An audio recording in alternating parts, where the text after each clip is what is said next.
بسم اللہ الرحمن الرحیم۔ شروع کرتا ہوں اللہ کے پاک نام سے جو بہت بڑا مہربان نہایت رحم والا ہے۔ دوستو، بہنوں، بھائیوں، بزرگوں، السلام علیکم۔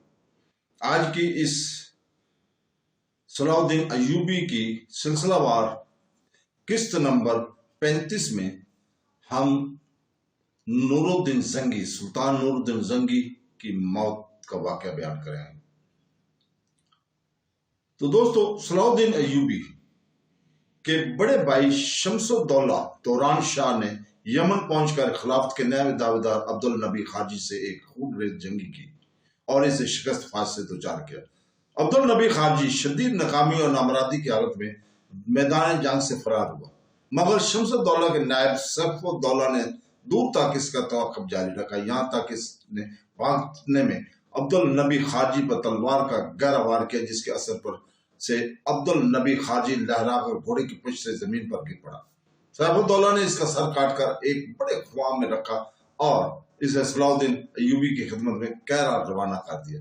صلاح الدین ایوبی ایک رحم دل حکمران کے حیثیت سے کسی مسلمان کی یہ رسوائی پسند نہیں کرتا تھا، مگر عبدالنبی بن مہدی خارجی ایک بد عقیدہ انسان تھا اور اس نے مرکزی اسلامی کے خلاف بغاوت کی تھی۔ اس لیے صلاح الدین نے اس کا کٹا ہوا سر سلطان نور الدین زنگی کی خدمت میں دمشق کی طرف روانہ کر دیا۔ سلطان عادل نے خارجی کا یہ انجام دے کر حق تعالیٰ کا شکر ادا کیا اور پھر وہی سر خلیفہ بغداد مصطفی بن امر اللہ کے خدمت میں بھیج دیا۔ جواباً خلیفہ بغداد نے سلطان نور الدین زنگی اور صلاح الدین ایوبی کو قیمتی تحفے بھیجے۔ مزید یہ کہ سلطان صلاح الدین ایوبی کو خط بھی تحریر کیا، جس کے بعد کچھ اس طرح ہے: نوجوان، اللہ تعالیٰ تمہیں مزید استقامت دے اور تمہاری حفاظت فرمائے کہ تم دین کی سربلندی کا نشان ہو۔ یہ 569 ہجری کا واقعہ ہے۔ سلطان نور الدین زنگی کے خیال میں یروشلم پر فیصلہ کن ضرب لگانے اور بیت المقدس کو فتح کرنے کا وقت آ گیا تھا۔ چنانچہ سلطان عادل نے اپنے زیر اثر تمام ریاستوں کے حاکموں کو بہت رازدارانہ طور پر چند خطوط لکھے، جن کا مفہوم کچھ اس طرح ہے کہ انسانی زندگی کا کوئی اعتبار نہیں، اس لیے ہر مسلمان کو چاہیے کہ قدرت کی طرف سے اسے ذمہ داریاں سونپی گئی ہیں وہ انہیں جلد از جلد پوری کرے۔ مجھے اپنی زندگی کی آخری اور سخت ترین مہم درپیش ہے، اس لیے بہت زیادہ جنگی وسائل درکار ہوں گے۔ میں جاننا چاہتا ہوں کہ تم اپنی ریاست کے خزانے سے کس حد تک میری مالی مدد کر سکتے ہو۔ ان خطوط کے ساتھ ہی نور الدین زنگی نے اپنے معتمد امیر موفق کے مصر روانہ کیا تاکہ وہ صلاح الدین ایوبی سے مصر کی 5 سالہ آمدنی اور خرچ کا حساب طلب کرے اور مصر کے وزیر اعظم سے پوچھے کہ بیت المقدس کے جنگ میں اپنے خزانے سے لشکر اسلام کی کتنی مدد کر سکتا ہے۔ مصر پر حکومت کرتے ہوئے صلاح الدین ایوبی کو 5 سال ہو چکے تھے۔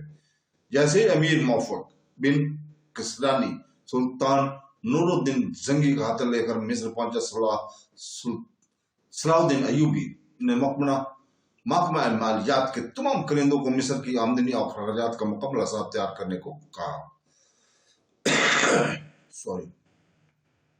ادھر سلطان نور الدین زنگی کے مطمئن خاص بیت المقدس کی جنگی مہم کے لیے دن رات امکانی وسائل جمع کرنے میں مصروف تھے، اور ادھر دمشق میں عید الفطر کے دوسرے دن سلطان عادل اپنے عمرہ کے ساتھ گھوڑے پر سوار ہو کر میدان اخزر گئے۔ کچھ دیر تک چوگان کھیلتے رہے، پھر جب گھوڑے سے اترے تو ایک امیر امام الدین نے انتہائی مسرت آمیز لہجے میں کہا: سلطان عادل، آج کیسا مبارک دن ہے کہ ہم سب اس میدان میں جمع ہیں، مگر اللہ جانے کہ اگلے سال ہم میں سے کون یہاں موجود ہوگا اور کون بچھڑ جائے گا۔ یہ کہتے کہتے امیر امام الدین کا لہجہ کس قدر اداس ہو گیا تھا۔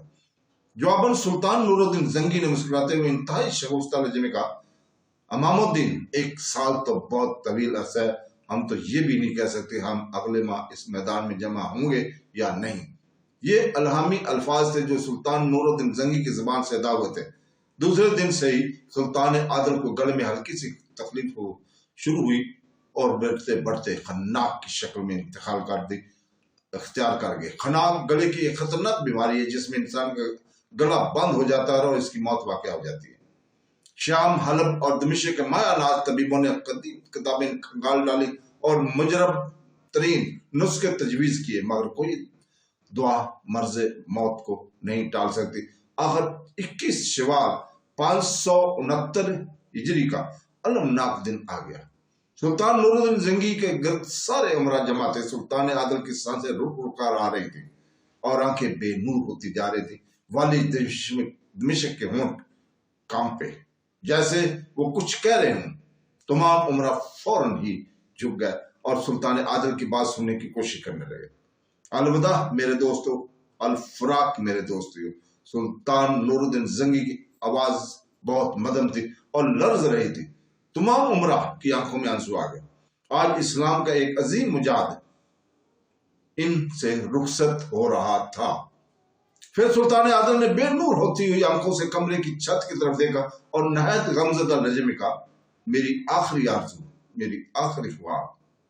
چند قریبی اور مطمئن امراء کی آنکھوں سے بہنے والے آنسوں میں اور تیزی آ گئی، اور نجوم بھی جانتے تھے کہ سلطان عادل کا آخری خواب کیا تھا۔ کچھ دیر کے لیے سلطان نور الدین زنگی نے آنکھیں بند کر لی تھی۔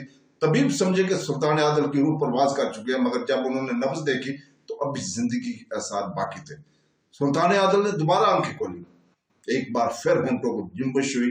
امراء نے فوراً ہی جھک کر کان لگا دیے، صلاح الدین کو میرا سلام پہنچا دینا اور اسے اس کا وعدہ یاد دلا دینا۔ سلطان نور الدین زنگی رک رک کا بول رہے تھے۔ امیر حماد الدین زار و قطار رو رہے تھے۔ اس نے سلطان عادل سے سوال کیا، کیسا وعدہ؟ سلطان نور الدین زنگی نے آنکھیں بند کر لی، مگر ہونٹ کانپ رہے تھے۔ وہ خوب جانتا ہے۔ اس کے بعد سلطان عادل نے کلمہ طیبہ پڑھا اور دار فانی سے رخصت ہو گئے۔ سلطان نور الدین زنگی کی وفات کی خبر سن کر دمشق میں کہرام برپا ہو گیا۔ لوگ گرہ آزاری کرتے ہوئے اپنے گھروں سے نکل آئے۔ اس مرد مجاہد کا جنازہ میدان اخضر میں رکھا ہوا تھا، جہاں اسلام کا عظیم سپہ سالار چوغان کھیلا کرتا تھا۔ دمشق کے باشندے روتے ہوئے آتے تھے اور نماز جنازہ پڑھ کر میدان سے باہر نکل جاتے تھے تاکہ دوسرے لوگ اس سعادت میں شریک ہو سکیں۔ اس طرح ہزاروں اہل ایمان نے سلطان نور الدین زنگی کی نماز جنازہ کئی بار پڑھی۔ پھر اس عظیم مجاہد کا مدرسہ نوریہ میں سپرد کر دی گئی، جسے سلطان نور الدین زنگی نے بڑے ذوق و شوق کے ساتھ اپنی نگرانی میں تعمیر کرایا تھا، جہاں سینکڑوں طالب علم حدیث اور فقہ کی تعلیم حاصل کرتے تھے۔ صلاح الدین ایوبی نے سلطان عادل کے کرندے امیر موفق بن کسرانی کو اپنے 5 سالہ دور وزارت کا تمام سمجھایا۔ پھر جب وہ مطمئن ہو گیا تو صلاح الدین نے سلطان نور الدین زنگی کے لیے قیمتی تحائف دیے اور اسے رخصت کرنے کے لیے کیرا کی سرحد تک آیا، لیکن امیر موفق ابھی راستے میں ہی تھے کہ سلطان عادل کا انتقال ہو گیا۔ پھر جب اس جہاں گدوز واقعے کی خبر مصر پہنچی تو صلاح الدین ایوبی اس وقت دربار میں تھا اور اپنے امراء سے خطاب کر رہا تھا۔ یہ خبر سنتے ہی چند لمحوں کے لیے صلاح الدین ایوبی پر سخت طاری ہو گیا، پھر وہ تخت سے اٹھا۔ حاضرین دربار نے دیکھا صلاح الدین ایوبی زار قطار رو رہا تھا اور بار بار یہ الفاظ دہرا رہا تھا، ہائے میرے آقا مالک، ہائے میرے سردار، اللہ آپ پر اپنی نعمتیں نازل کرے۔ حاضرین دربار میں اداس تھے اور بعض امراء جو سلطان عادل کے مقام سمجھتے تھے وہ بھی اس طرح رونے لگے جیسے آپ ان کا باپ ان سے بچھڑ گیا۔ سلطان نور الدین زنگی نے ساری زندگی میں صرف ایک شادی کی۔ ان کی شریک یاد کا نام رضیہ خاتون بنت معین الدین تھا۔ وہ اپنی صرف اور کردار کے اعتبار سے ایک بلند درجہ خاتون تھی۔ گھر کا سارا کام کاج اپنے ہاتھ سے کرتی تھی۔ سلطان عادل جو معمولی رقم انہیں دیتے تھے اسی سے سارا خرچ چلاتے تھے، نہ کوئی ملازمہ تھی نہ کوئی کنیز۔ اگر ان کے شوہر ایک درویش صفت بادشاہ تھے تو رضیہ خاتون ایک درویش صفت ملکہ سلطان نور الدین زنگی 58 سال کی عمر میں وفات پائی اور 28 سال اسلامی مساوات کے ساتھ حکومت کی۔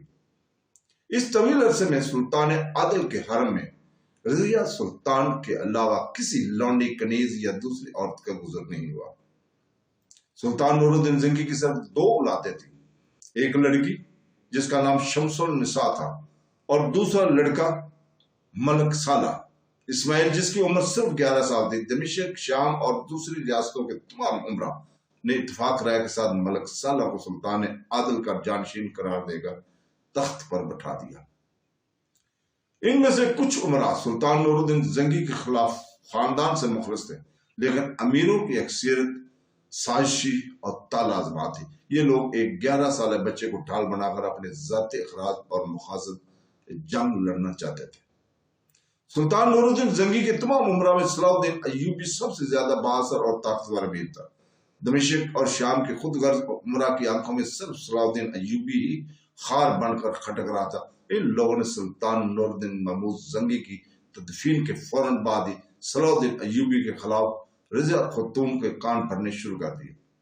سلطان مرحوم اور مغرور نے جس غلام کو ہم سب سے زیادہ نوازا، آج وہی اپنے آقا کے غم میں شریک نہیں تھے۔ رضا سلطان نے بڑے تحمل کے ساتھ ان امراء کی باتیں سنی اور پردے کے پیچھے سے مخاطب ہوئی، تم لوگ یہ کس طرح کہہ سکتے ہو کہ صلاح الدین ہمارے غم میں شریک نہیں ہے؟ سازشی عمرہ نے ایک کمزور دلیل کے سہارا لیا جو بظاہر بہت طاقتور نظر آ رہی تھی۔ اگر وہ خاندان نوریہ کے ساتھ مخلص ہوتا تو اب تک سلطان ملک سالہ کے دست مبارک پر بیعت کر کے اپنی وفاداری کا ثبوت دے چکا ہوتا۔ اس جہاں گداز موقع پر نہ وہ خود آیا اور نہ ملکہ عالیہ کی خدمت میں کوئی تعزیت نامہ ارسال کیا۔ یہی وہ علامت ہے کہ جسے سلطان صلاح الدین ایوبی کی سرکشی اور بغاوت کا اظہار ہوتا ہے۔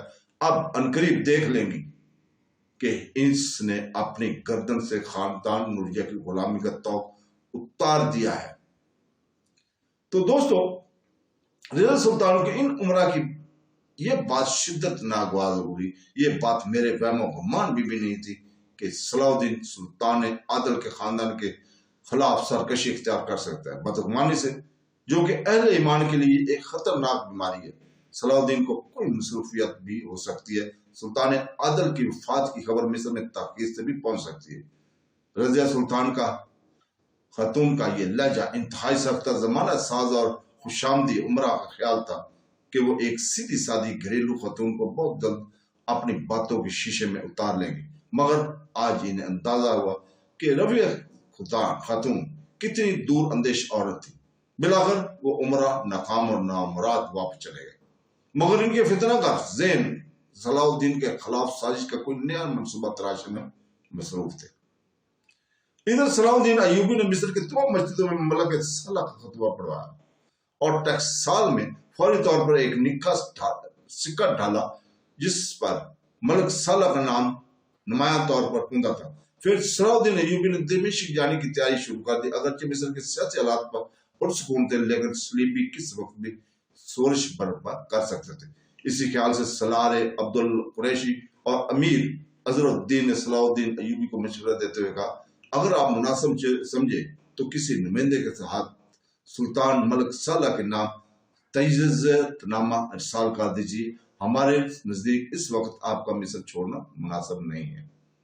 یہ میں جانتا ہوں، صلاح الدین ایوبی نے نہایت غمزدہ لہجے میں کہا، مگر پھر بھی میرا جانا نہایت ضروری ہے۔ میرے آقا کے خاندان پر رنج و غم کا جو پہاڑ ٹوٹا ہے، اس کا اندازہ یہاں بیٹھ کر نہیں کیا جا سکتا۔ میں ان کے دکھ کو کم نہیں کر سکتا، لیکن کم سے کم اپنی مجبوری اور موجودگی تو ظاہر کر سکتا ہوں۔ تعزیت نامہ ارسال کرنا تو ایک عام سی رسم ہے۔ سلطان عادل مجھے اپنے خواص میں بھی سرفرست رکھتے تھے۔ اگر یہ وقت گزر گیا تو میں زندگی بھر اپنی عدم شرکت کا کوئی عذر پیش نہیں کر سکوں گا۔ ہو سکتا ہے دمشق اور شام کے لوگ میرے اس عمل کو آسان فراموشی سے تعبیر کریں اور میں اس طعنہ زنی کے ساتھ زندہ رہنا نہیں چاہتا۔ یہ کہتے کہتے ان کی آنکھوں میں آنسو آ گئے۔ پھر صلاح الدین ایوبی نے مصر کا انتظام عارضی طور پر اپنے بڑے بھائی شمس الدولہ توران شاہ کے سپرد کیا اور خفیہ طور پر سالار عبداللہ قریشی اور امیر اظہر الدین کو سختی کے ساتھ ہدایت کی کہ کسی بھی قانون شکن کو معاف نہ کرنا، چاہے وہ میرا بڑا بھائی ہی کیوں ہو۔ صلاح الدین ایوبی کا اشارہ اس بات کی طرف تھا کہ توران شاہ کی نیت میں فتور آ جائے تو اس کے ساتھ بھی عام باغیوں جیسا سلوک کیا جائے۔ پھر صلاح الدین ایوبی ایک فوجی دستے کے ساتھ برق رفتاری کے انداز میں دمشق پہنچا۔ صلاح الدین ایوبی نے اپنے اس سفر کو بہت خفیہ رکھا تھا۔ پھر جب وہ کیسر خلافت میں داخل ہوا تو ہر شخص اس کی آمد پر حیران رہ گیا۔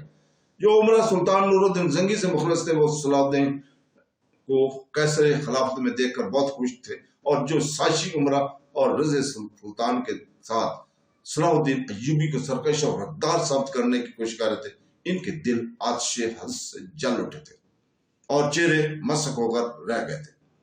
صلاح الدین ایوبی کسی سے بات کیے بغیر سیدھا حرم سرا میں پہنچا، جہاں رضیہ خاتون عدت کی دن گزار رہی تھی۔ صلاح الدین سلطان عادل کے گھر کے فرد کی طرح تھا، رضیہ خاتون اس سے پردہ نہیں کرتے تھے۔ صلاح الدین ایک بیٹے کی طرح گھٹنوں کے بل ان کے سامنے جھک گئے اور زار و قطار رونے لگے۔